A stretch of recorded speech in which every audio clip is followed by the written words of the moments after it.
الرحمن الرحیم وبه نستعین سبحانک لا علم لنا الا ما علمتنا انک انت العلیم الحکیم الحمد للہ رب العالمین والصلاة والسلام علی سید المرسلین وعلی آلہ وصحبہ اجمعین ومن تبعهم بإحسان الى یوم الدین اعوذ باللہ من الشیطان الرجیم بسم اللہ الرحمن الرحیم آمن الرسول بما انزل الیہ من ربہ والمؤمنون کل آمن باللہ وملائکتہ وکتبہ ورسلہ لا نفرق بین احد من رسله وقالوا سمعنا واطعنا غفرانک ربنا والیک المصیر۔ سامعین کرام، دکتور ضیاء الرحمن اعظمی رحمہ اللہ کی منتخب ہندو کتابوں سے منتخب بشارتوں کا ذکر جاری ہے۔ نمبر 12 کے تحت وہ کہتے ہیں کہ ایک عبارت جو ماوشی قرآن کے حوالے سے منقول ہے وہ یہ کہ سوف یاتی محامد اے محمد المعلم مع رفقائہ الکرام، کہ عنقریب محامد، سنسکرت میں محامد ہے جس کو انہوں نے انورٹیز کاماز میں محمد لکھا، کہ محمد جو کہ معلم ہوں گے، تعلیم دینے والے، اپنے بزرگ رفقائے کرام کے ساتھ عنقریب آئیں گے۔ وَيَكُونُ الْمَلِكُ بھوج فی الصحراء مشغولا فی عبادت صفا، اور بھوج ملک یہ صحرا میں شیو کی عبادت میں مشغول ہوں گے اور ان کے لیے مقدس پانی پیش کرتے ہوئے کہیں گے اے صحرا کے باسی یا ساکن الصحراء، صحرا کے رہنے والے۔ ہو سکتا ہے کہ میں نے جو بھوج ملک بھوج والی عبارت کا ترجمہ کیا اس کا معنی کچھ اور بھی ہو، یہاں وضاحت بھی نہیں کی، میں نے لفظی اعتبار سے جو سمجھا ترجمہ کیا کہ صحرا کے ساکن اور شیطان کو شکست دینے والے، وہازم الشیطان، سلام علیک، تم پر سلامتی ہو، انا عبدک اعیش تحت قدمیک، میں تمہارا بندہ اور غلام ہوں اور آپ کے دونوں قدموں کے نیچے زندگی گزار رہا ہوں، زندگی بسر کر رہا ہوں۔ اب یہاں شیخ نے ایک مختصر سی تفسیر وضاحت کی کہ اس میں عبارت میں جو محامد کا کلمہ لفظ آیا ہے یہ سنسکرت زبان میں نہیں پایا جاتا، اور یہ لفظ محمد کا محرف ہے، تبدیل شدہ شکل ہے، محمد سے محامد بنایا۔ پھر اس عبارت میں انہوں نے کہا کہ جو محامد کی صفات بیان کی گئی ہے وہ ہندو ابطال، ہندو بڑی شخصیات میں سے کسی شخصیت میں پائی نہیں جاتی، اس لیے ہندوؤں میں سے کوئی شخص یہ نہیں ہو سکتا۔ کال کی نبی کریم صلی اللہ علیہ وسلم کے لیے ہی یہ بات سزاوار نظر آتی ہے۔ 13 نمبر پر کہتے ہیں وفی هذه الادوار اذا جاء وقت ظہور الخیر الجماعی للانسان فانه يعرف الحق وبظہور محمد تنتہی الظلمات ویطلع نور الفہم والحکمہ۔ ان ادوار میں جبکہ انسان کے لیے اجتماعی بھلائی کا ظہور، اجتماعی بھلائی کے ظاہر ہونے کا وقت آ گیا، انسان کے لیے اجتماعی بھلائی کے ظاہر ہونے کا وقت جب آ گیا تو حق کو پہچان لیا گیا، اور محمد صلی اللہ علیہ وسلم کے ظہور کے ذریعے سے تاریکیاں چھٹ جائیں گی یا چھٹ گئیں، اور فہم اور حکمت، سوجھ بوجھ اور حکمت و دانائی کا نور طلوع ہو جائے گا، نمودار ہو جائے گا۔ کہہ رہے ہیں کہ والفترۃ التی کانا قبل بعثت النبی صلی اللہ علیہ وسلم اشتہرت بالجاہلیہ، وہ فترہ اور پیریڈ زمانے کا، وقت کا، جو نبی کریم صلی اللہ علیہ وسلم کی بعثت سے پہلے کا زمانہ تھا وہ جاہلیت کے نام سے مشہور ہے۔ والفترۃ بعد البعث عرفت بالاسلام والعلم والخیر الاجتماعی، کہ اسلام آنے کے بعد والا جو زمانہ ہے وہ جاہلیت کے اس زمانے کے مقابلے میں اسلام کا زمانہ، علم و معرفت اور اجتماعی خیر کا زمانہ اس نام سے جانا گیا۔ حضرت حذیفہ وغیرہ کہا کہ اللہ تعالیٰ نے ہم کو شر کے بعد خیر دیا، تو اجتماعی خیر کا زمانہ، علم کا زمانہ کہلایا۔ چنانچہ نبی کریم صلی اللہ علیہ وسلم کی بعثت کے ساتھ تاریکیاں چھٹ گئی، جیسا کہ اس عبارت میں کہا گیا کہ محمد کے آنے سے، طلوع اور ظہور سے جو ہے تاریکیاں، ظلمات یعنی اندھیاریاں چھٹ جائیں گی، ہٹ جائیں گی، اور تاریکیاں جہالتیں ہیں، جاہلیتیں ہیں۔ نمبر 14 پہ ایک عبارت نقل کی کہ اگنی دیوی صاحب الشریعت الغراء، اگنی دیوی، یہ جو اگنی کہا گیا یہاں اسی کی وضاحت کرتے ہوئے کہا کہ روشن شریعت کے مالک یا شریعت کو پیش کرنے والے۔ یہاں میں تھوڑی سی وضاحت کروں کہ دکتور ضیاء الرحمن اعظمی نے ہندو مذہب کے دیوی دیوتاؤں کا تذکرہ کرتے ہوئے یہ کہا کہ وید ویاس، جیسا کہ کہتے ہیں کہ ویدوں کو لکھنے والا تھا، وید ویاس، میں نے شاید پیچھے کسی درس میں غلطی سے والمیکی کی رامائن کا ترجمہ کرنے والا وید ویاس کہہ دیا، غالباً مجھے ایسا یاد پڑ رہا ہے وہ تلسی داس ہے، مترجم رامائن کا جو بعد کا ہے۔ لکھنے والا، بلکہ کچھ لوگ کہتے ہیں کہ رامائن بھی، یا ملحمت و رامائن آگے کتاب کا ذکر آ رہا ہے، وہ بھی وید ویاس کی لکھی ہوئی ہے. کچھ لوگ کہتے ہیں کہ رگ وید، یہ ویدوں کو اسی نے لکھا، وید ویاس نے. تو کہتے ہیں کہ اسی کے زمانے میں زرتشت کا ظہور ہوا فارس میں، یہ اس کی اصلاح کے لیے فارس گیا، لیکن وہاں سے متاثر ہو کر آیا، اور وہاں سے آنے کے بعد اس نے آگ کو مقدس اور سب سے ایک بڑے دیوی دیوتا کی حیثیت سے قبول کر لیا، اور اس کا تذکرہ ویدوں میں شامل کر دیا. یہ دکتور ضیاء الرحمن اعظمی نے اپنی اس کتاب میں ادیان الہند کے ہندو مذہب سے متعلق گفتگو کے درمیان ذکر کی ہے، کافی تفصیل سے، قدر تفصیل موجود ہے وہاں. ہم فی الحال یہ تذکرہ کرنا چاہتے ہیں کہ کچھ علماء ہندو اور محققین کا یہ کہنا ہے کہ اگنی کا جو تذکرہ ہے یہ اصل میں ایک استعارے اور علامت کے طور پر ہے، اس سے مراد دراصل پیغمبر ہیں. ہاں، تو اسی کو کہا اگنی دیوی، یعنی صاحب شریعت الغرا، روشن شریعت کے علم بردار. ہاں، جعلنا کا فوق سرۃ الارض لتقدیم القرابین، ہم نے آپ کو زمین کے بالکل نافے میں، سرہ کہتے ہیں ناف کو، جو ہمارے انسان کا جو سینٹر ہوتا ہے بالکل پیٹ کے بیچ میں، ہاں، تو زمین کا نافہ یعنی زمین کا بالکل بیچو بیچ سینٹر والا حصہ، ہاں، قربانیوں کو پیش کرنے کے لیے. یہ عبارت ہے رگ وید منڈل 3 سوکت 29 اشلوک نمبر 4. یہ رگ وید جو ویدوں میں بھی سب سے بنیادی حیثیت رکھتی ہے، اس کتاب کے اندر یہ کہا گیا کہ اگنی دیوی کو خطاب کر کے پرماتما کہہ رہا ہے کہ ہم نے آپ کو سورۃ الارض، زمین کے نافے میں بنایا یا بھیج رہے ہیں قربانیاں پیش کرنے کے لیے. جغرافیہ کے علماء دکتور ضیاء الرحمن اعظمی صاحب فرماتے ہیں کہ علماء جغرافیہ جاننے والے علماء کا یہ کہنا ہے، ثبوتوں کے ساتھ انہوں نے یہ تحقیق کر کے پیش کیا کہ ان مکہ تقع فی سرۃ الارض، کہ مکہ زمین کے بالکل بیچ میں سینٹر میں واقع ہے، سرہ ناف کو جیسا کہ کہا. وفیہ اشارۃ الی ان النبی المنتظر سیظہر فی مکہ، گویا اس عبارت میں جو رگ وید سے نقل کی گئی، اس میں اس بات کی طرف اشارہ ہے کہ وہ نبی منتظر جو عنقریب آنے والے ہیں، اس زمانے کے حساب سے آنے والے تھے، ہاں، وہ مکہ میں ظاہر ہوں گے، ظہور پذیر ہوں گے، ان کی بعثت مکہ میں ہوگی. اب ہندو علماء آگے کہہ رہے ہیں شیخ کہ وہ علماء الہندو سے لم یعینوا سورۃ الارض، ہندو علماء سورۃ الارض، زمین کے سینٹر بیچو بیچ کے حصے کو مقرر نہیں کر سکے، متعین نہیں کر سکے، جان نہیں سکے. وَيَبْدُو أَنَّهُمْ لَمْ يَعْرِفُوا مَوْقِعَهَا فِي بِلَادِهِمْ فَسَكَتُوا عَنْ هَذَا، بظاہر ایسا معلوم ہوتا ہے کہ وہ اپنے ملک میں، ہندوستان میں، بھارت میں اس سورۃ الارض یا دنیا کے سینٹر کو نہیں جان سکے، لہٰذا وہ اس کے بارے میں خاموش ہے. میں ایسا سمجھتا ہوں کہ اس میں ایک جملہ بڑھایا ہے کہ ہندوستان میں نہیں ہے، یہ ان کو نہیں اور کہاں ہے یہ بھی نہیں معلوم ہو سکا، اس لیے خاموش رہے. وہ امامی الان تفسیر ہو ریگ ویدا، دکتور ضیاء الرحمن کہہ رہے ہیں کہ میرے سامنے ریگ ویدا کی تشریح موجود ہے. ہندو عالم شری شرما آچاریہ ہندو ایک عالم ہے، انہوں نے وید کی وضاحت اور تفسیر کی تشریح اور تفسیر لکھی. تو دکتور ضیاء الرحمن نے کہا کہ میرے سامنے وہ موجود ہے. الا انہ لم یقل شیئا فی تفسیر هذه الفقرہ من ریگ ویدا، تو مگر انہوں نے ریگ ویدا کے اس فقرے کے بارے میں، اس جملے کے بارے میں انہوں نے کوئی تفسیر، کوئی وضاحت نہیں فرمائی. ہاں، حوالہ دیا تفسیر ریگ ویدا جلد دوم صفحہ 492، اس بارے میں انہوں نے بھی کچھ نہیں کہا. اب آگے کہہ رہے ہیں کہ وَيَرْوِي الْعَالِمُ الْمِصْرِي الدکتور حسین کمال الدین قصۃ الاکتشاف الغریب،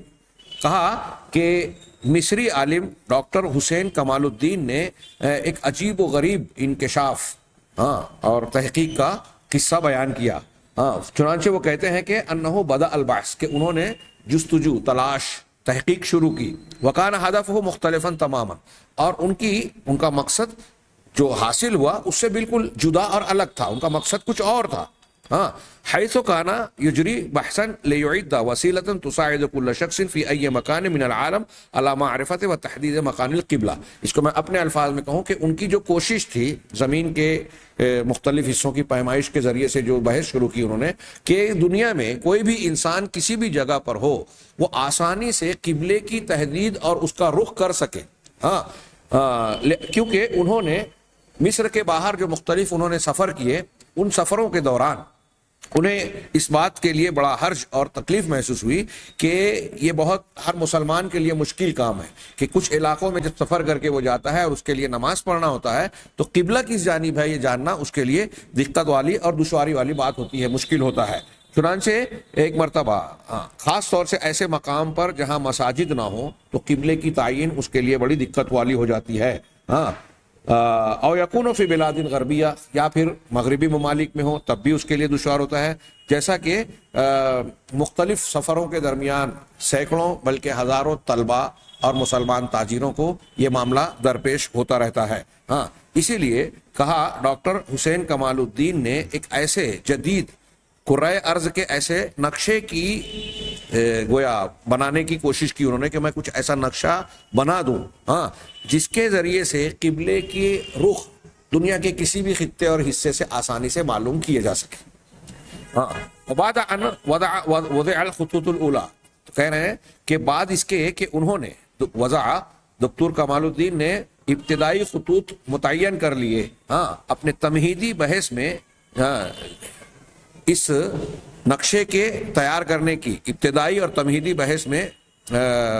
جو ہے انہوں نے پہلے جو مراحل تھے طے کر لیے، بنا لیے، اور اس پر انہوں نے اپنے نقشے پر 5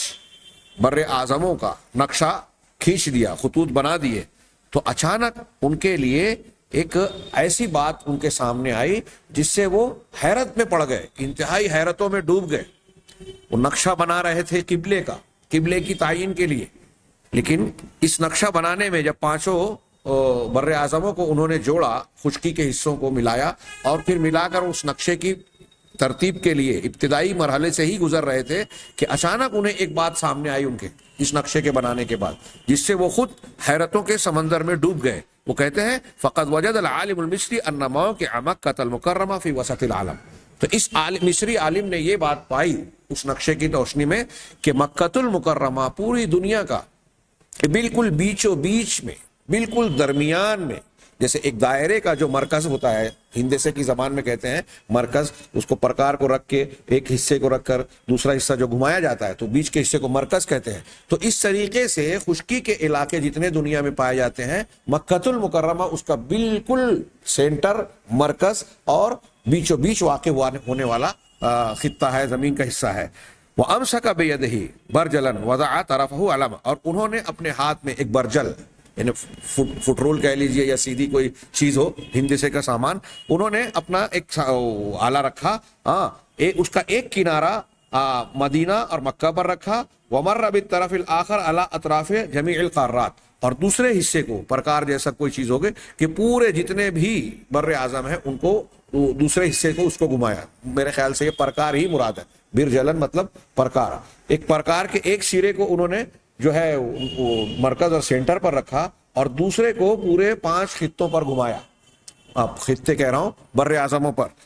فَتَأَكَّدَ لَهُ أَنَّ الْيَابِسَةَ عَلَى سَطْحِ الْكُرَّةِ الْأَرْضِيَّةِ مُوَزَّعَةٌ حَوْلَ مَكَّةَ تَوْزِيعًا مُنْتَظِمًا، تو انہوں نے یہ بات بالکل پختگی سے جان لی، تاکیداً ان کو یہ بات معلوم ہو گئی کہ جو دنیا کا خشکی کا حصہ ہے، یابسہ خشکی کا حصہ، کرۂ ارض کی سطح کا خشکی کا جو حصہ ہے وہ مکہ کے ارد گرد بڑا منظم انداز میں پھیلا ہوا ہے، مکہ کے گرد و پیش میں بڑے منظم طریقے سے پھیلا ہوا ہے، اور مکۃ المکرمہ اس پورے خشکی کے علاقے کا مرکز اور سینٹر بنتا ہے۔ وَوَجَدَ مَكَّةَ فِي هَذِهِ الْحَالَةِ هِيَ مَرْكَزُ الْأَرْضِ الْيَابِسَةِ، اس حالت میں انہوں نے یہ محسوس کیا، یہ پایا، واضح طور سے یہ پایا کہ مکۃ المکرمہ خشک زمین کے خشک حصوں کا مرکز ہے، بیچوں بیچ کا نقطہ ہے۔ وَأَعَدَّ خَرِيطَةَ الْعَالَمِ الْقَدِيمِ قبل اكتشاف امریکان و آسٹریلیا وقرر المحاولہ، اب اس کے بعد انہوں نے پرانی دنیا کے پرانے نقشے کو جو ہے تیار کیا جو امریکیوں اور آسٹریلیا کے لوگوں کے اکتشافات سے پہلے کا تھا، یا امریکہ اور آسٹریلیا کے اکتشاف سے پہلے کا جو نقشہ تھا اس کو انہوں نے تیار کیا۔ وقرر المحاولہ، اور پھر سے کوشش کی۔ فَإِذَا بِهِ يَكْتَشِفُ أَنَّ مَكَّةَ هِيَ أَيْضًا مَرْكَزُ الْأَرْضِ الْيَابِسَةِ، تو ان کے سامنے ایک بات پھر سے یہ سامنے آئی کہ اس وقت بھی مکہ زمین کا سینٹر ہی بنتا تھا، یعنی آسٹریلیا اور امریکہ کا نقشے میں وجود نہ ہونے پر خشکی کا جو حصہ نقشے کی شکل میں بنتا تھا اس میں بھی مکہ بیچو بیچ اور مرکز کی حیثیت رکھتا تھا، حتیٰ بالنسبت للعالم القدیم یوم بدأت الدعوۃ بالاسلام، یہاں تک کہ عالم قدیم کی نسبت سے جبکہ اسلام کی دعوت دنیا میں شروع ہوئی، گویا اللہ کے نبی جناب محمد رسول اللہ صلی اللہ علیہ وسلم کی بعثت اس شہر میں ہوئی، اور آپ نے جب اس شہر سے لا الہ الا اللہ کہو فلاح پا جاؤ گے کی آواز بلند کی، یہ دعوت دی دنیا کو، تو آپ دنیا کے بالکل بیچو بیچ پکار رہے تھے۔ اس وقت کی آباد اور معلوم دنیا کا بیچو بیچ اس وقت بھی تھا، اور آج کی ترقی یافتہ اور نئے سے نئے نقشے کے روشنی میں بھی مکہ المکرمہ زمین کا بالکل درمیانی حصہ بنتا ہے۔ ہاں، اسی لیے کچھ لوگوں کو کہ آپ کو جو قرآن دیا گیا لتنذر بہ ام القری ومن حولھا، جو پیچھے آیت گزری کہ آپ ام القری کو اور اس کے گرد و پیش کو ڈرائیں، تو اس کا ایک معنی یہ ہوا کہ مکہ کے گرد و پیش میں پوری آباد دنیا ہے، ساری دنیا اس کے گرد و پیش میں شامل ہے، ایک معنی یہ بھی ہے، اور بھی تشریحات لوگوں نے کی۔ نمبر 15 پر دکتور نے ایک عبارت نقل کی کہ ان الملائکہ قدموا لکالکی فرسن اسمہ اشو، کہ ملائکہ فرشتوں نے کالکی کے لیے ایک گھوڑا پیش کیا جس کا نام اشو تھا۔ ہاں، اس کی تشریح میں دکتور نے کئی روایتیں اور تبصرے نقل کیے اور یہ بیان کیا کہ یہ بات ثابت شدہ ہے کہ حضرت جناب محمد رسول اللہ صلی اللہ علیہ وسلم کے سفر اسراء اور معراج کے درمیان فرشتوں نے ایک سواری آپ کو پیش کی تھی۔ حضرت جبرائیل علیہ السلام آپ کے پاس آئے اور ایک سواری لائے جس کے بارے میں حدیثوں میں یہ ہے کہ وہ گھوڑے سے کمتر اور خچر سے کچھ بڑا، ہاں، دونوں کے درمیان کا تھا، جس کا نام براق تھا، اور وہ تیز رفتار سواری کا تذکرہ کیا۔ یہاں ان روایتوں کو نقل کر کے قرآن کی آیت کو سبحان الذی اسری بعبدہ لیلا من المسجد الحرام، گویا اس واقعہ معراج کی طرف اشارہ ہے اور براق کی طرف اشارہ ہے کہ اس پر سواری کر کے آپ یہ سفر کریں گے، اور اس پر انہوں نے کچھ روایتیں نقل کی، میں ان کا تذکرہ چھوڑ رہا ہوں، صرف میں نے اشارہ کر دیا۔ آگے التبشیر بنراشنس ایک عنوان قائم کیا، ابھی کالکی کی بات چل رہی تھی، اب دوسرا کہ نراشنس کی تبشیر یعنی بشارت۔ کلمۃ نراشن، جیسا کہ اس سے پہلے بھی گزرا کہ نراشنس کا لفظ دو کلمے سے مرکب ہے، ایک نر یعنی انسان، دوسرے آشنس یعنی ممدوح جس کی تعریف کی گئی ہو لوگوں میں سے، ہاں، اور دونوں کلمے کا معنی ہوگا الانسان الممدوح یا الانسان المحمود، وہ انسان جس کی تعریف کی گئی ہو، اور الذی حمدہ الناس، جس کی لوگ تعریف کرتے ہوں۔ ڈاکٹر رمیش پرساد نے اپنی کتاب سلام اللہ صدیقی کی کتاب کے مقدمے میں کہتے ہیں کہ نراشنس کا معنی عربی زبان میں وہی ہوتا ہے جو لفظ محمد کا معنی ہے۔ نراشنس کا عربی معنی محمد ہے، ہاں، جو نراشن عربی میں کہیں گے تو وہ لفظ محمد سے تعبیر کریں گے۔ وَهُوَ الَّذِي جَاءَ ذِكْرُهُ فِي اَثُرْوَیدَ، اور یہی وہ لفظ ہے جو اتھروید میں آیا ہے۔ وید کی 4 بنیادی کتابوں، وید بنیادی کتاب، اس کے 4 نام، اس میں سے چار وید ہیں، اس میں سے ایک اتھروید ہے، تو اس میں اتھروید میں یہ ذکر آیا ہے۔ اب کہہ رہے ہیں کہ ہندو کتابوں میں سے ہاں نراشنس کا جو تذکرہ کیا گیا ہے اس کے کچھ اوصاف بیان کیے گئے ہیں، اس کا تذکرہ ہندو کتابوں میں۔ ملاحظہ فرمائیں، پہلا فقرہ ہے کہ انہ جمیل، کہ وہ خوبصورت ہیں، خوبصورت ہوں گے، وَيَكُونُ أَجْمَلَ مَنْ فِي الْأَرْضِ وَيَخْرُجُ النُّورُ مِنْ وَجْهِهِ، اور دنیا میں سب سے زیادہ خوبصورت انسان ہوں گے اور ان کے چہرے سے نور اور روشنی دمک رہی ہوگی، نکل رہی ہوگی۔ ہاں، نمبر 2، یہ رگ وید جزء ثانی سوک 3 اشلوک نمبر 2 میں یہ عبارت ہے، اس کا ترجمہ انہوں نے عربی زبان میں کیا۔ نمبر 2 میں انہوں نے عربی عبارت، چونکہ اس کی تشریح گزر چکی ہے، ہاں، اس سے پہلے کہ آپ حسین و جمیل تھے، ہاں، دوسرا یہ کہ سنسکرت کی عبارت کے ساتھ شیخ نے رگ وید جزء اول سوکت 106 اشلوک نمبر 4 کے حوالے سے نقل کیا ایک عبارت جس کا ترجمہ عربی میں یہ کیا کہ نحن نثنی علی نراشنس، ہم نراشنس پر جو ہے ثنا اور تعریف بیان کرتے ہیں، اے اکرم الاکرمین، یعنی جو اکرمین میں انتہائی معزز، عزت دار اور کرامت والے لوگوں میں سب سے زیادہ معزز اور اکرم ہیں، کرم والے ہیں، ہاں، ومانع الراحہ، اور راحت کو پیش کرنے والے ہیں، دینے والے ہیں، اخرجنا من الذنوب والآثام مثل اخراج کا طقوس الرحلۃ الدینیہ، ہاں، اخرجنا یا اخرجنا دونوں پڑھیں کہ انہوں نے گناہوں اور برائیوں سے اس طرح سے ہمیں نکال دیا، ہاں، یا نکالیں گے جیسے کہ تمہارا دینی سفر کے مخصوص مقام اور تہواروں سے نکالنے کا معاملہ ہوتا ہے، ہاں، یعنی جس طرح سے ان تہواروں میں آدمی نکلتا ہے گھر کے اور شہر کے باہر، اسی طریقے سے گویا یہ گناہوں اور برائیوں سے نکال دیں گے یا یہ نکالنے والے ہوں گے۔ کہہ رہے ہیں کہ 20ویں باب اتھروید کے 20ویں باب میں ایک جملہ یوجد جملۃ من الفقرات، کچھ فقروں پر مشتمل، کچھ جملوں پر مشتمل ایک پورا مجموعہ پایا جاتا ہے جس کو کنتاب، جس کا نام کنتاب دیا جاتا ہے، ہاں، جس کا معنی ہے مستور یعنی چھپا ہوا، یعنی ان الزمن الآتی سوف یکشف سر هذه الفقرات۔ تو ان عبارتوں کو کنتاب کہتے ہیں۔ کیوں کہتے ہیں؟ کہ اس کا معنی نامعلوم ہے، یہ چھپا ہوا معنی ہے۔ تو اس میں مراد یہ ہے کہ ایک زمانہ ایسا آئے گا جب ان جملوں اور ان فقرات کا معنی لوگوں کے سامنے ظاہر ہوگا، واضح ہوگا، یعنی اس وقت یہ باتیں نامعلوم تھی، ناقابل فہم تھی، آنے والے زمانے میں یہ چیز بے نقاب ہوگی۔ ہاں، خلاصۃ هذه الفقرات المستورہ، یہ جو کنتاب کے ضمن میں مستور فقرات اور جملے منقول ہیں اس کا خلاصہ آگے نیچے انہوں نے ترجمے کے طور پر اور اس کے بعد سنسکرت عبارت بھی نقل کی۔ یہ ادھیائے 20 سوکت 127 اشلوک 1-2 کے حوالے سے یہ جملے نقل کیے، اس کا ترجمہ نقل کیا۔ کہتے ہیں نراشنس یرتفع ذکرہ ویتغنی بہ الناس، کہ نراشنس جو شخص آئے گا، آخری نبی، ہاں، وہ اس کا ذکر بلند ہوگا اور لوگ اس کو گنگنائیں گے، یعنی اس بلند ذکر کو گنگنائیں گے، گائیں گے۔ غنا کہتے ہیں گانا، ترنم سے کوئی چیز کہنا یا لے میں کوئی بات کہنا، تو جس کو لوگ گا کر آپ کے گویا ذکر کو بلند کریں گے۔ وَنَحْنُ نَحْفَظُ، ابھی آگے آ رہا ہے کہ وہ اذان مراد ہو سکتی ہے۔ وَنَحْنُ نَحْفَظُ هَذَا الدَّاعِي إِلَى الْأَمَنِ مِنْ 60,090، اور ہم اس داعی کو امن کی طرف دعوت دینے والے کو کی محافظت کرتے ہیں 1009 سے 60,090 6,009 سے۔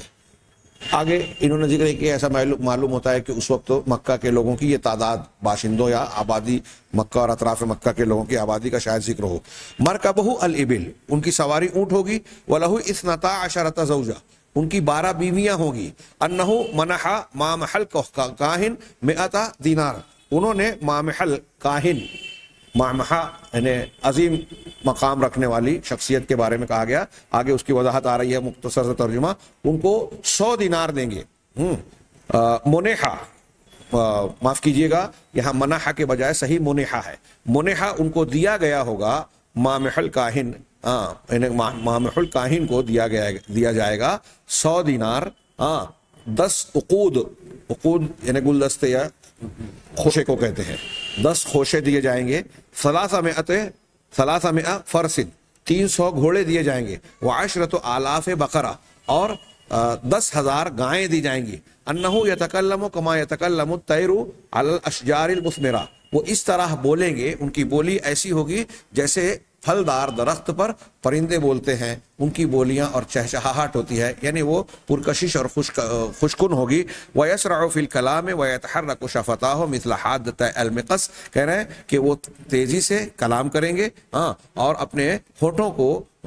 کینچی کی گویا 2 دھاروں کی طرح جو ہے بیان کریں گے، مطلب آپ کی باتیں بالکل واضح، صاف اور فیصلہ کن ہوگی۔ غالباً یہ مراد ہے، آگے تھوڑی سی شرح انہوں نے کی ہے، بلکہ اچھی خاصی شرح کی ہے، کہ اس میں اشارہ ہے اللہ کے نبی صلی اللہ علیہ وسلم کی بعض صفات کی طرف۔ چنانچہ آپ کا اس عبارت میں یہ کہنا کہ جن کا ذکر بلند ہوگا، شاید اس میں اشارہ ہے اللہ تبارک و تعالیٰ کے اس فرمان کی طرف، وَرَفَعْنَا لَكَ ذِكْرَكَ الم نشرح لک صدرک، کہ میں جو کہا گیا کہ ورفعنا لک ذکرک، اے نبی ہم نے آپ کے ذکر کو بلند کیا۔ تو آگے کہہ رہے ہیں کہ نبی صلی اللہ علیہ وسلم دنیا میں بھی محمود تھے، ہیں، ومحمودا فی السماء، اور آسمان میں بھی محمود ہوگے، آخرت میں بھی آپ محمود ہیں، محمد ہیں، آپ کی تعریف کی گئی ہے، اور ہر اعتبار سے آپ تعریف کے لائق ہیں اور سب سے بہترین شخصیت ہے۔ اب جو لوگ آپ کی شان میں گستاخی کر رہے ہیں، آپ کی طرف مختلف قسم کے نازیبا باتیں اور الزامات کی نسبت کر رہے ہیں، ابھی آج کل فرانس میں جو معاملہ چل رہا ہے، نبی کریم صلی اللہ علیہ وسلم کی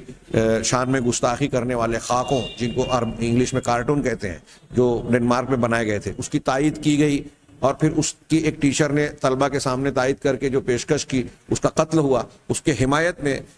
فرانس کے جو اسلام دشمن صدر ہیں، ان کے مختلف بیانات اسلام اور مسلمانوں کے خلاف آتے رہے ہیں۔ ایمانویل میکرون یا کچھ لوگ کیمرون لکھتے ہیں، دونوں لکھتے ہیں، تو ان کے خلاف احتجاج پورے عالم اسلام میں اس وقت جاری ہے، اور یہ کوئی نئی بات نہیں ہے، یورپ اور اہل یورپ کا سلسلہ ہے۔ ہاں، اور جب کسی قوم کو شکست اور ذلت سے دوچار کرنا ہوتا ہے تو شیطان کی ترغیب سے وہ اس جرم کا ارتکاب کرتے ہیں۔ انشاءاللہ اس کا بھگتان جو ہم اپنے امتحان میں پورے اترے اللہ کی طرف سے بھی انشاءاللہ اس قوم کو جو جناب محمد رسول اللہ صلی اللہ علیہ وسلم کی شان میں گستاخیاں کرتی ہے بھگتنا پڑے گی۔ ہمارے یہ جو دروس جاری ہیں اس میں ابھی ہم اللہ کے نبی صلی اللہ علیہ وسلم کے دلائل پڑھ رہے ہیں جو بڑا لمبا انشاءاللہ جائے گا۔ اس کے بعد ترتیب کے اعتبار سے جو میرے ذہن میں ہے خصائص نبی، نبی صلی اللہ علیہ وسلم کے حقوق، اور پھر ان حقوق کے ضمن میں جو آپ کے حقوق کی مخالفت کرتا ہے تو ہمارے اوپر کیا حق ہے کہ ہم کیا حقوق ادا کریں، تو وہاں گستاخ رسول پر بھی ہم بحث کریں گے، لیکن ابھی اس کو کافی وقت لگے گا، متعدد دروس کے بعد شاید وہ موضوع آ سکے۔ میں یہاں ضمن صرف تذکرہ کر رہا تھا چونکہ آج کل فرانس میں یہ معاملہ، پوری دنیا میں یہ معاملہ فرانس کے رد عمل میں جاری ہے۔ کہہ رہے ہیں کہ نبی کریم صلی اللہ علیہ وسلم دنیا میں بھی محمود تھے، ہیں، اور آسمان میں بھی ہوں گے۔ وَيَظْهَرُ ذَلِكَ جَلِيًا فِي قِصَّةِ الْمِعْرَاج، یہ بات معراج کے قصے میں بہت واضح طور سے ظاہر ہو جاتا ہے کہ آپ آسمانوں میں جب کسی آسمان پر پہنچے تو اس آسمان کے فرشتوں نے آپ کو مرحبا کہا، آپ پر ایمان لایا، آپ سے سلام کیا، اور ہر آسمان پر دنیا میں گزر چکے انبیاء کرام علیہم الصلوۃ والسلام میں سے کسی نہ کسی سے آپ کی ملاقات ہوئی۔ اب کہہ رہے ہیں کہ یہ گویا آپ کے سلسلے میں جو محمد اور قابل تعریف کہ آپ کے ذکر کو بلند کیا اس کا تذکرہ ہے۔ وَرَفَعْنَا لَكَ ذِكْرَكَ، اذانوں میں اللہ کے نبی صلی اللہ علیہ وسلم کے نام کو بلند کیا جاتا ہے۔ ابھی ہم آگے جب یہود و نصارہ توریت اور انجیل کی پیشین گوئیوں سے متعلق کچھ باتیں جانیں گے تو وہاں دیکھیں گے کہ علامہ ابن تیمیہ رحمہ اللہ نے توریت انجیل کا یہ بیان بھی نقل کیا کہ آپ کی آواز، آپ کے نام کو اذانوں سے پکارا جائے گا یا اس کو دہرایا جائے گا۔ اسی طریقے سے کہا کہ 60,090، 60,000، 6,000 نہیں 60,000، 60,000 اور 9، اس میں اشارہ ہے مکہ سے مدینہ کی طرف آپ کے ہجرت کرنے کا، کہ ان کے درمیان سے آپ کو ہم بچائیں گے، یعنی شاید اس وقت مکہ کے لوگوں کے باشندوں، مکہ اور اطراف مکہ کے لوگوں کی آبادی جو ہے ان کی عدد 60,000 سے کچھ زیادہ رہی ہو۔ یہ دکتور کہہ رہے ہیں کہ مکہ اور اطراف مکہ کے قبائل ملا کر ایسا لگتا ہے کہ یہ اس کی طرف اشارہ ہو، کیونکہ ہم ان سے حفاظت کریں گے۔ یہ لوگ آپ کو قتل کرنا چاہتے تھے، اللہ تعالیٰ نے آپ کو بچا کر حکم دیا کہ ہجرت کر جائیں، اور انتہائی حکمت و تدبیر کے ساتھ آپ نے مدینہ کی طرف ہجرت کی۔ کہا اسی طرح ان کا یہ قول کہ نحن نحفظ ھذا الداعی، ہم اس داعی امن کی طرف بلانے والے، اللہ کے رسول داعی امن ہے، ہندو کتاب کہہ رہی ہے، اور ان پر کیسا الزام لگایا جا رہا ہے، کیسے کارٹون بنایا جا رہا ہے، کہ اس میں اشارہ ہے کہ اس وقت مکہ کی آبادی 60,000 یا 60,000 اور کچھ زیادہ تھی۔ اس میں اشارہ ہے اللہ کے رسول صلی اللہ علیہ وسلم کو کہ اللہ کی جانب سے حفاظت کرنے کا، کہ اللہ تعالیٰ آپ کی حفاظت اور آپ کی نگرانی کرے گا، آپ کو دشمنوں سے بچائے گا، ان کی سازشوں اور سرگرمیوں سے محفوظ رکھے گا۔ چنانچہ یہ وعدہ اللہ تعالیٰ نے قرآن میں بھی بعد میں ارشاد فرمایا کہ وَاللَّهُ يَعْصِمُكَ مِنَ النَّاسِ، کہ اللہ آپ کو لوگوں سے بچائے گا، محفوظ رکھے گا۔ گویا یہ اس کی تصدیق ہوئی۔ اسی طرح جو سنسکرت عبارت کے ترجمے میں گیا کہ ان کی سواری اونٹ ہوگی، تو ہندوستان میں اونٹوں کی سواری غیر معروف ہے، راجستھان کے کچھ علاقوں میں کہیں کہیں کی جاتی ہے۔ ہندو پیشواؤں کے تعلق سے تو ہم یہ کہہ سکتے ہیں کہ اونٹوں کی سواری ان کے یہاں نامعلوم سی تھی اور اس کا کوئی تذکرہ نہیں ہوتا۔ کما انہ لم یثبت من رکب الابل من ابطال الہندوس، جیسا کہ یہ بات بھی ثابت نہیں ہے کہ کوئی شخص ایسا گزرا ہو ہندوؤں کے ابطال میں سے، ہندوؤں کی عظیم شخصیات میں سے کسی نے اونٹوں کی سواری کی ہو، ایسا کوئی ذکر نہیں ہے۔ تو معلوم یہ ہوا کہ وہ اونٹوں کی سواری کرنے والا انطباق بھی محمد صلی اللہ علیہ وسلم پر ہی ہوتا ہے۔ اسی طرح یہ کہنا کہ وَلَهُ 12 زوجہ، کہ ان کی 12 بیویاں ہوں گی، اور یہ بات یہاں بیویوں کے وضاحت سے پہلے کہہ رہے ہیں کہ وَمِنَ الْمَعْلُومِ، یہ بات معلوم ہے کہ ہندو مذہب میں جو ہے تعدد زوجات کو قائم برقرار نہیں رکھتا، جیسا کہ ان کے لم یوجد بطل من ابطالہم لہو اکثر من زوجہ، ان کے ابطال میں سے، بڑی شخصیات میں سے کوئی بھی نہیں پایا جاتا جس کی ایک سے زائد بیوی ہو، سوائے اس کے جو ان کے ابطال کرشنا کے بارے میں کہا جاتا ہے کہ ان کی بہت ساری جواری ہاں گوپیاں، جنکا نام گوپیاں کہا جاتا ہے کہ ان کے بہت ساری خواتین تھی جن کو گوپیوں کا نام دیا جاتا ہے، ان سے وہ کھیلتے کودتے تھے، لیکن حقیقی بیوی اس کی ایک ہی ہے جس کو رادھا کا نام دیا جاتا ہے۔ اسی طرح جیسا کہ ہم جانتے ہیں، دیکھتے ہیں کہ ہندو لوگ جو ہے وہ مختلف موقعوں پر، خاص طور سے راستوں پر جب اپنے مذہبی جلوس وغیرہ نکالتے ہیں، محفلیں منعقد کرتے ہیں، تو وہ اپنی دعا اور ذکر کرتے ہوئے چلتے ہیں، تالی پیٹتے، اور آواز میں ان کی زبان پر ہوتا ہے ہرے رادھا ہرے کرشنا، یا ہرے کرشنا ہرے رادھا، اس قسم کی کہ رٹتے ہیں۔ تو ان کے یہاں یہ معلوم ہے کہ کرشنا کی بیوی رادھا ہے، اگرچہ کہ گوپیاں بہت ساری تھیں، 17,000 19,000 اس طرح تک بیان کی جاتی ہے، چاروں طرف گوپیاں، بیچ میں کنہیا، یہ کرشنا ہی کو کنہیا بھی کہا جاتا ہے۔ رہے نبی کریم صلی اللہ علیہ وسلم کی ازواج کا معاملہ، تو ان کی تعداد فبلغ ھذا العدد، یہ 12 تک پہنچتی ہے، جو مستقل حیثیت سے بیوی کی حیثیت سے ذکر ہے۔ آگے انہوں نے 12 کا تذکرہ کیا، ان کا مختصر تعارف کیا، اور آخر میں یہ بھی بیان کیا کہ ان 12 کے علاوہ بھی بعض عورتیں ہیں، لیکن ان میں سے کچھ ایسی ہیں جو آپ کے ساتھ مل ہی نہیں سکی، نکاح ہوا آپ نے اس سے پہلے ہی کسی وجہ سے، یا تو موت ہو گئی یا طلاق ہو گیا، اور کسی کا معاملہ ایسا رہا کہ بڑا مختصر سا ملاقات کا اور ملنے کا معاملہ رہا، لہذا ان کو بیوی کی حیثیت سے شمار نہیں کیا۔ عام طور سے مشہور یہ ہے کہ وہ 12 بیویاں تھیں، کچھ لوگ 13 کہتے ہیں اور بعض 11 کہتے ہیں، یہ الگ الگ اعتبار سے ہے، ان میں کوئی تضاد اور ٹکراؤ نہیں ہے۔ چنانچہ انہوں نے 12 بیویوں کا تذکرہ کرتے ہوئے کہا کہ آپ کی بیویوں میں سب سے پہلے حضرت خدیجہ بنت خویلد رضی اللہ تعالی عنہا تھی، خدیجہ بنت خویلد بن اسد ابن عبد العزیٰ۔ میں یہ چاہتا تھا کہ آج ہی یہ موضوع یا یہ مبحث جو دکتور کا ہندو کتابوں کا ہے اسے پورا کر دیا جائے، لیکن اگر میں ان تفصیلات میں جاتا ہوں تو شاید ایک درس کا اور اضافہ ہو جائے، لہذا مجھے بہتر معلوم ہو رہا ہے کہ آج کے مختصر سے بقیہ وقت میں اللہ کے رسول صلی اللہ علیہ وسلم کے ازواج مطہرات سے متعلق جو معمولی سی انہوں نے مختصر تشریحات پیش کی ہیں، تاکہ ہمارے نبی کریم صلی اللہ علیہ وسلم سے سیرت طیبہ کو جاننے کا یہ گوشہ بھی تشنا نہ رہے، اور اس کو ہم صرف چاہے تو نام اگر تذکرہ کر کے آگے بڑھ جائیں تو بات کافی ہوتی، لیکن کچھ جملے بھی بیان کر دینا مناسب معلوم ہو رہا ہے۔ تو آپ کی پہلی بیوی حضرت خدیجہ الکبریٰ، خدیجہ بنت خویلد بن اسد ابن عبد العزیٰ، نبی کریم صلی اللہ علیہ وسلم نے آپ سے نکاح کیا اس حال میں کہ آپ ابن 25 سنہ، آپ 25 سال کی عمر کے تھے، اور وہ 45 سال کی تھی۔ مشہور بات یہ ہے کہ 40 سال کی تھی، بعض لوگ اس سے کم بھی کہتے ہیں، کچھ لوگوں کو اس پر اعتراض ہے، لیکن یہ بات تو بہرحال طے ہے کہ حضرت خدیجہ الکبریٰ رضی اللہ تعالی عنہا اللہ کے نبی صلی اللہ علیہ وسلم سے عمر میں بڑی تھی اور بیوہ تھی۔ جو لوگ اللہ کے نبی صلی اللہ علیہ وسلم پر شہوانی قوت کے غلبے یا شہوت پرست ہونے کا نعوذ باللہ الزام لگاتے ہیں، اور اس تناظر میں رنگیلا رسول جیسی تک کتابیں لکھ ڈالی گئی ماضی میں، جس کا جواب مولانا ثناء اللہ امرتسری رحمہ اللہ نے مقدس رسول اور پھر بعض دوسرے علماء نے بھی دیا، اور اس رنگیلا رسول لکھنے والے شخص کو ایک پٹھان نے قتل کیا۔ تو آپ کی عمر زیادہ تھی۔ اگر آپ شہوت کا کے غلبے والے انسان ہوتے تو 25 سال تک کی عمر بے بیوی کے نہ رہتے، اس سماج میں بہت جلدی شادی ہوتی تھی۔ پھر اس عمر میں آپ نے جب پہلی شادی کی تو اپنے سے زیادہ بڑی عمر کے، اگر ہم 40 سال والی عمر حضرت خدیجہ الکبریٰ کی بات مانیں، اور یہاں شیخ نے 45 سال کہا، اگر اسے مانیں تو کیوں کہنا چاہیے کہ ایک نوجوان انسان اس عورت سے کر رہا ہے جو ادھیڑ عمر کی ہے، بڑھاپے کے قریب ہے؟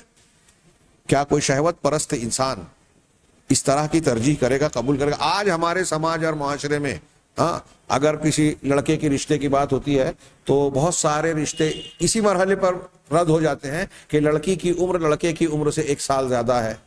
کبھی کبھی تو ہم عمر ہونے پر رد کر دیا جاتا ہے، جبکہ یہ کوئی نقص عیب نہیں ہے۔ نبی کریم صلی اللہ علیہ وسلم سے بڑی عمر کی خاتون سے جو ہے نکاح کر رہے ہیں، اور پھر یہ بھی اہم بات کہ جب تک وہ آپ کی زوجیت میں رہی آپ نے دوسری شادی نہیں کی۔ کیا یہ شہوت پرستی کی علامت؟ آپ کی جو شادیاں اس کے بعد ہوئی وہ 50 سال کے آس پاس یا اس کے بعد کی باتیں۔ ظاہر سی بات ہے کہ آپ مقام نبوت پر سرفراز تھے، نبوت کے بہت سے ایسے کام تھے جس میں آپ کو خواتین کی مدد اور تعاون کی بھی ضرورت تھی، عورتوں کے مسائل کو بیان کرنا، اس طرح سماجی دینی، دعوتی، تعلیمی اور ایسے کئی مقاصد اور فوائد تھے جس کی بنیاد پر اللہ تعالیٰ نے آپ کو تعدد ازدواج کی عام لوگوں کے مقابلے میں جن کو 4 کی اجازت ہے اس سے زیادہ کی اجازت دی، ہاں، اور آپ نے تعدد ازدواج پر عمل کیا۔ تو کہا کہ اللہ کے نبی صلی اللہ علیہ وسلم کے لیے آپ سے جو ہے قاسم، طیب طاہر، عبداللہ، زینب، رقیہ، ام کلثوم اور فاطمہ، یہ ساری اولاد، ہاں، اللہ کے نبی صلی اللہ علیہ وسلم کے 2 بیٹے اور 3 بیٹیاں 4 بیٹیاں جن کا نام لیا گیا کہ زینب، رقیہ، ام کلثوم اور فاطمہ، ہاں، یہ سب انہی سے جو ہے پیدا ہوئی۔ آپ کی وفات ہجرت سے 3 سال پہلے ہوئی، اور ایک روایت میں کہ 1 سال پہلے ہوئی، ہاں۔ وکانت قبلہ کا آئندہ عتیق ابن عائس ابن عبداللہ ابن عمرو ابن مخزوم، اللہ کے نبی صلی اللہ علیہ وسلم سے پہلے آپ جو ہے عتیق ابن عائز ابن عبداللہ ابن عمرو بن مخزوم کی زوجیت میں رہ چکی تھی، ہاں۔ ثم خلف علیہ ابو حالہ، پھر اس کے بعد ابو حالہ ہند بن زرارہ ابن النباس ان کے پاس تھی، 2 شوہروں کی بیوہ تھی۔ اس کے بعد نمبر 2، حضرت خدیجہ رضی اللہ تعالیٰ عنہ کی جب وفات ہو گئی تو نبی کریم صلی اللہ علیہ وسلم نے سودا بنت زمعہ ابن قیس ابن عبد الشمس، ہاں، سے شادی کی، اور یہ بھی وکانت قبلہ عند ابن عمہا، اپنے چچا زاد بھائی، اپنے چچا کے بیٹے سکران ابن عمرو ابن عبد الشمس کی زوجیت میں تھی، اور وہ اس کی موت ہو گئی تھی، گویا یہ بھی بیوہ تھی۔ دوسری شادی بھی اللہ کے نبی صلی اللہ علیہ وسلم نے جو کی بیوہ سے کی۔ لوگ اس کو بڑا موضوع بناتے ہیں، حضرت عائشہ صدیقہ سے نکاح کیا کہ آپ کی عمر میں تفاوت ہے، کم عمر تھی، یہ کیوں نہیں تذکرہ کرتے حضرت خدیجہ سے کہ پھر اس کے بعد سودا سے، ہاں۔ پھر آپ نے اس کے بعد ثم تزوج رسول اللہ بعد سودا، حضرت سودا کے بعد حضرت عائشہ بنت ابی بکر صدیق رضی اللہ تعالی عنہما سے نکاح کیا، اور ان کے علاوہ حضرت عائشہ کے علاوہ کسی بھی جتنی بھی شادیاں کی آپ نے کسی ایسی عورت سے نہیں کیا جو کنواری رہی ہو، جس کو عربی میں باکرہ یا بکر کہتے ہیں، ہاں، کسی باکرہ خاتون سے حضرت عائشہ کے علاوہ آپ نے شادی نہیں کی، اور ان سے مکہ میں شادی کی جبکہ وہ 6 سال کی عمر کی تھی، اور ان کے ساتھ جو رخصتی والا اور ملاقات کا معاملہ ہوا وہ ہجرت کے بعد، ہاں، 7 مہینوں میں، ہاں، بسبعۃ اشہر، ہجرت کے 7 مہینوں کے بعد شوال میں ہوا، اور جبکہ وہ 9 سال کی تھی، اور اللہ کے نبی صلی اللہ علیہ وسلم کے ساتھ وہ 9 سال 5 مہینوں تک زوجیت میں رہیں، اور جب آپ کی وفات ہوئی تو وہ 58 سال کی تھی۔ یہ جناب محمد رسول اللہ صلی اللہ علیہ وسلم کی سب سے چہیتی بیوی۔ اگر کوئی الزام لگانا چاہتا ہے تو کیا اس ایک کی بنیاد پر، اور اس کے کئی حکمتیں، کئی تفصیلات ہیں، غور کرنے کی بات ہے، ہاں۔ جو لوگ الزام لگاتے ہیں وہ بالکل فطرت اور حقائق کی مخالفت کرتے ہیں، نبی کریم صلی اللہ علیہ وسلم کی شان میں گستاخی کرتے ہیں۔ نمبر 4، ثم تزوج، پھر اللہ کے رسول صلی اللہ علیہ وسلم نے حضرت حفصہ بنت عمر ابن الخطاب سے ہجرت کے 2 سال اور چند مہینوں کے بعد شادی کی۔ وکانت قبلہ تحت خنیس ابن حذافہ السہمی، یہ اس سے پہلے خنیس ابن حذافہ سہمی کی زوجیت میں تھی، ہاں، اور ان کا یوم احد میں کچھ زخم لگنے کے بعد ان کی وفات ہوئی تھی، اور ان کی خود وفات جو ہے 45 یہ 45 سال ہجری میں ہوئی۔ 5ویں نمبر پر آپ نے زینب بنت خزیمہ بن حارث رضی اللہ تعالی عنہ سے شادی کی، اور اس سے پہلے وہ عبیدہ بن حارث ابن عبد المطلب ابن عبد مناف کی زوجیت میں تھی، جو کہ بدر کے دن قتل کیے گئے، اور کہا جاتا ہے کہ وہ طفیل بن حارث کی زوجیت میں تھی، اور کہا گیا کہ طفیل نے ان کو طلاق دیا تھا، چنانچہ پھر عبیدہ نے ان سے شادی کی تھی۔ پھر زینب بھی جناب محمد، یہ زینب جو بیوی تھی پہلی زینب، یہ اللہ کے نبی صلی اللہ علیہ وسلم کی حیات طیبہ میں ہی، اللہ کے نبی صلی اللہ علیہ وسلم کے وفات کے بعد جو ہے حیات میں ہی آپ سے ملنے کے چند بثمانیت اشہر 8 مہینے کے بعد وفات پا گئیں، اور بعض روایتوں میں ہے کہ صرف 2 مہینوں کے بعد۔ 6 نمبر پر آپ نے حضرت ام سلمہ بنت ابی امیہ رضی اللہ تعالی عنہا سے نکاح کیا، زوجیت میں آئیں یہ، اور اس سے پہلے وہ ابو سلمہ رضی اللہ تعالیٰ عنہ، عبداللہ بن عبد الاسد المخزومی، مشہور صحابی، ہاں، اللہ کے رسول صلی اللہ علیہ وسلم کی ہجرت کے بعد مدینہ کی طرف ہجرت کرنے والے، پھر یہ انہوں نے جو ہے خاتون نے ہجرت کی تھی۔ بڑا یعنی دکھ بھرا واقعہ ہے حضرت ام سلمہ رضی اللہ تعالیٰ عنہ کا اپنے شوہر اور بیٹے سے جدا ہونے کا، اور پھر مدینہ سے مکہ کی طرف ہجرت کا، ہاں۔ حضرت فولت لہو عمر ہاں ان کے لیے ابو سلمہ سے ان کی عمر جو اولاد ہوئی، عمر، سلمہ، درہ اور زینب، اور ام سلمہ رضی اللہ تعالی عنہ کی وفات جو ہے وہ 59 یعنی 59 سن 59 ہجری میں ہوئی، جو نبی کریم صلی اللہ علیہ وسلم کی بیویوں میں